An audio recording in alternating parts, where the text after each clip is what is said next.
পারবো না এই কথাটি বলিও না, আর একবার না পারিলে দেখো শতবার। কষ্ট না করলেই কোনোদিন সফলতা আসে না। কষ্টের পরেই তো সুখের হাসি। সে আবার খাঁচায় থাকতে চায় না, তাই তো বাড়াই চলে আসলো। আর কিছু ডিম কিনে আনা হয়েছিল, সেগুলো আর গুছানো হয় নাই, তাই তো এই তো ফাইনালি আমি গুছিয়ে নিয়ে নিলাম। আর ডিমের এত পরিমাণ দাম তা বলার মতন না, খেতে হলে তো কিনতে হবে।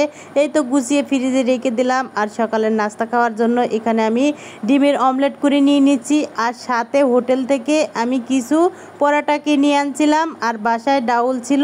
এই তো মামনি আর আমি নাস্তা খেয়ে নিয়ে নিলাম। তারপরে তোশক বালিশ আমি সব রোদি দিয়ে দিয়েছি। আর এখন বাজে একটা, মামনিকে এখানে করলা ভাজি রুই মাছ ভুনা দিয়ে ভাত খাওয়াই দিয়ে দিলাম।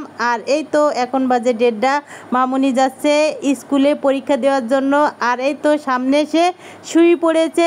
আর আজকেরই অনেক কাজ করেছি, এই যে দেখেন অনেকগুলা কাপড় চোপড় ধুয়ে দিয়েছি, অনেক সুন্দর রোদ উঠছে, সাথে গরম ফ্রি। আর এই তো মামনিকে এখন যাব রিক্সায় উঠাই দেওয়ার জন্য। চারিপাশে শুধু আমারই কাপড় চোপড়।